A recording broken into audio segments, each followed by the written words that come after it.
Stella was almost beaten in the market. It happened on a Tuesday afternoon when there was nothing left to eat at home. Stella had searched every corner of the kitchen. Empty pots, empty containers.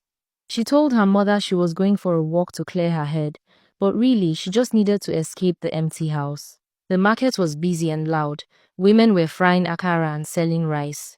The smell of food made Stella's stomach twist with pain. She walked past the stalls, trying not to look, but her body pulled her toward a woman selling fried plantain and beans. The woman was counting money from a customer.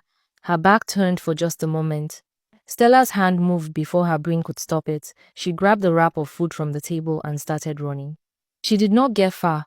A customer saw everything and shouted, "Thief, thief, thief." The sound made everyone in the market turn and look. Hands grabbed Stella from behind. The wrap of food fell to the ground. People started gathering around her like bees. A woman slapped her hard across the face. Someone else pushed her.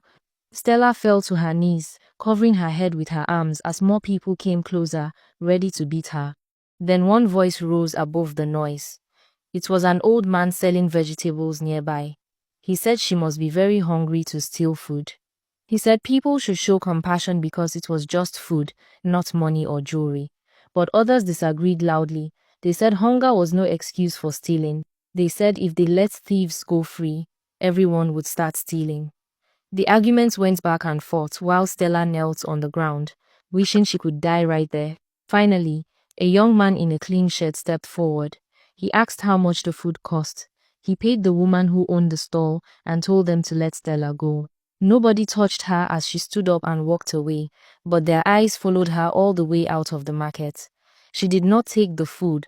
She could not. The shame was too heavy. When she reached home, her mother was waiting outside with tears running down her face. Some neighbors who had seen everything at the market had already come back to report. Her mother kept asking why Stella chose to disgrace her like this, why she made their family name dirty.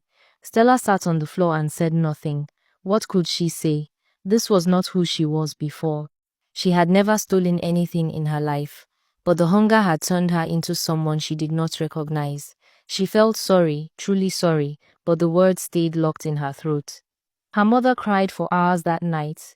The next morning, she made a decision. Her friend had been telling her about a native doctor in a village 2 hours away, a man who could solve problems that regular hospitals could not fix. Stella's mother had always been skeptical of such things, but they were out of options. The pastors had failed, the herbalists had failed, the regular doctors had failed. She had to try something, anything, before her daughter destroyed herself completely.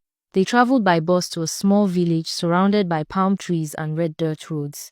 The native doctor lived in a compound at the edge of the village. He was an old man with gray hair and sharp eyes that seemed to see through people. He did not ask many questions. He looked at Stella for a long time, then told them to sit down. He said Stella was cursed. A witch had done this to her. He said the witch lived in the same compound with them, someone they saw every day. He said Stella had done something bad to this person, maybe without knowing, and the witch had punished her for it. The curse was designed to destroy Stella slowly, to make her suffer and bring shame to her family until there was nothing left.